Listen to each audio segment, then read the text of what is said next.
Dans cette vidéo, je vais corriger les exercices de la séance 6 sur les angles. Alors, pour chacun de ces exercices, je vais faire d'abord la figure à main levée, puis en vraie grandeur. Tracer un triangle. ABC. Tel que AB égale 7 cm. L'angle BAC, c'est celui-là, mesure 22 degrés. Et l'angle ABC, c'est celui-là, mesure 125 degrés. Alors maintenant, je pourrais enlever le texte. Toutes les informations sont sur ma figure à main levée. Alors, pour tracer ça en vraie grandeur, je vois que 22 degrés, c'est un angle petit, mais 125, c'est un angle très grand, un angle obtus. Là, l'angle, il va plutôt partir vers là, donc il faut que je prévoie de la place. Donc, je vais commencer par tracer les 7 cm. Je sais qu'au-dessus, j'ai pas besoin, mais en dessous, j'aurai besoin de la place. Donc, je pense que là, j'aurai assez de place pour que ça rentre. 7 cm AB. Je nomme et j'écris les mesures tout de suite au fur et à mesure. J'attends pas la fin. Si je me trompe, il vaut mieux que je me rende compte avant la fin.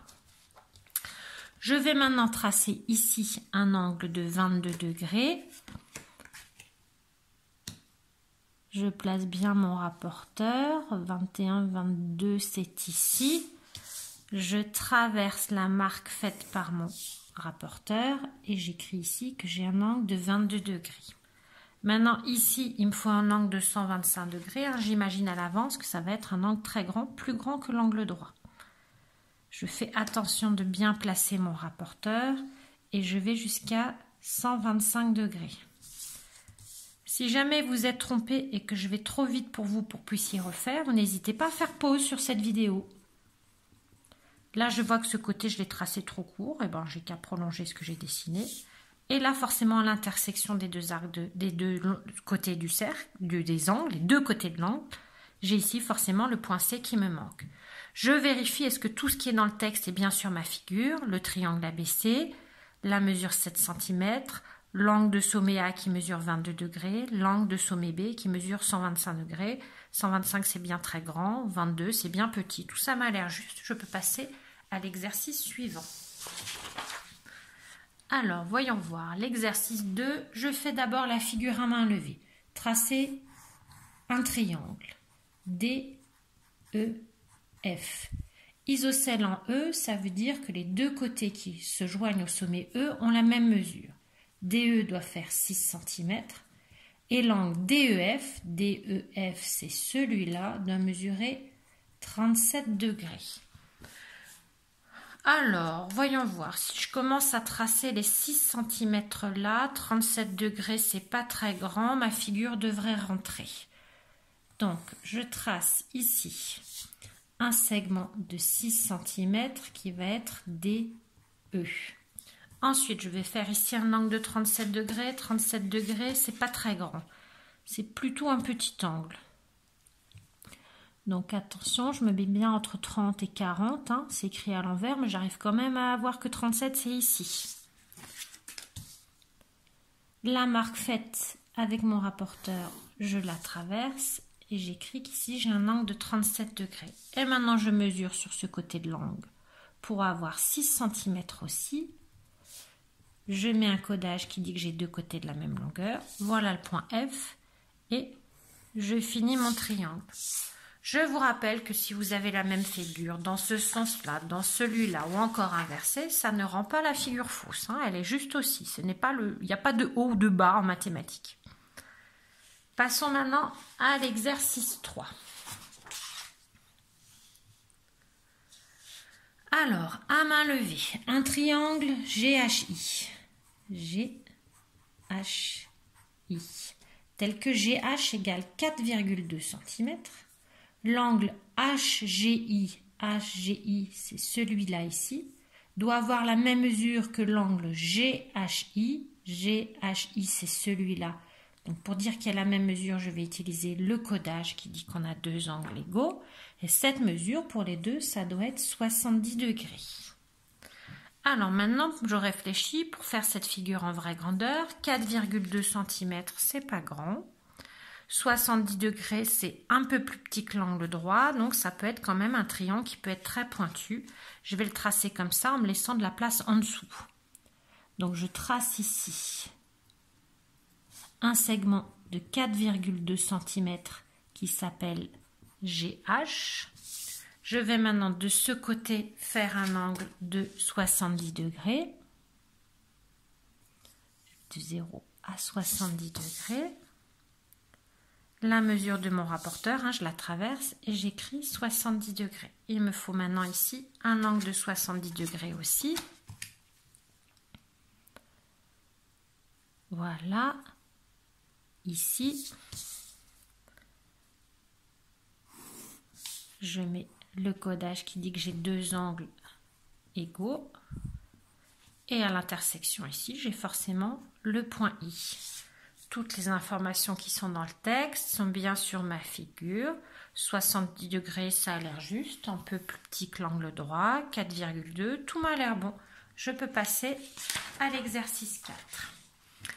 Alors, l'exercice 4, je vois qu'il y a plusieurs questions. Et puis la lettre K qui est là, je la retrouve là. La lettre L, je la retrouve là. Donc, je vois tout de suite que c'est un programme de construction. Donc même si ce n'est pas demandé, c'est beaucoup plus prudent de faire d'abord une figure à main levée de toutes ces questions-là qui vont me faire une figure compliquée. Donc tracer un triangle JKL, tel que JK mesure 5 cm, KL ici 4 cm, et l'angle JKL, c'est celui-là, doit mesurer 100 degrés. Ensuite, tracer le triangle KLM. KL sont déjà là, donc M va être par là pour me faire un deuxième triangle, tel que KM égale JK. KM égale JK, ça me fera deux côtés de 5 cm. Et l'angle LKM, c'est celui-là, doit mesurer 80 degrés. Que peut-on dire des points J, K et M ? Ça, je verrai sur la figure en vraie grandeur s'il y a quelque chose à remarquer. Donc, je peux maintenant faire la figure en vraie grandeur. Alors, attention, 100 degrés, c'est un angle obtus, plus grand que l'angle droit. 80, je vais en rajouter. Donc, attention, je pense que là, il va me falloir de la place. Donc, je vais commencer comme ça.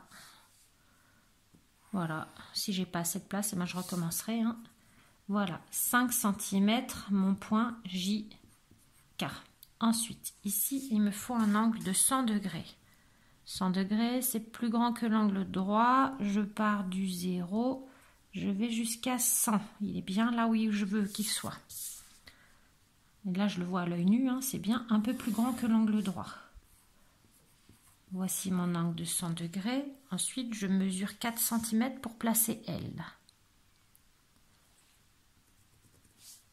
4 cm pour placer le point L et je peux déjà finir le premier triangle. Il me faut maintenant le point M. J'ai besoin d'avoir ici un angle de 80 degrés. Celui-là, c'est un peu plus petit que l'angle droit. 80 degrés.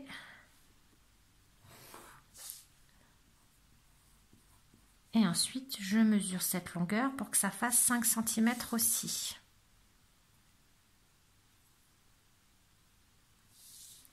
Donc là et là, j'ai 5 cm. Le point M est là. Et je ferme mon triangle. Alors, voyons maintenant la dernière question. On me demandait que peut-on dire des points J, K et M. Alors, sur ma figure, j'ai l'impression que ça forme une ligne, que ce sont 3 points alignés. Maintenant, est-ce que c'est une impression que me fait la figure ou est-ce que j'ai une preuve? Est-ce que je vais dire ils semblent alignés ou ils sont alignés? Mais quand je regarde de plus près, cet angle-là fait 100 et cet angle-là fait 80. Donc cet angle-là en tout, il mesure 100 plus 80, ça fait 180. Donc ici, j'ai un angle plat. C'est ça un angle plat, c'est 3 points alignés. Donc j'ai une preuve. Ma preuve, c'est que 100 plus 80, ça fait 180 degrés. Donc J, K et L forment un angle plat ce sont des points alignés. Et je peux le dire qu'ils sont, j'en suis sûre, j'ai une preuve, c'est mon calcul.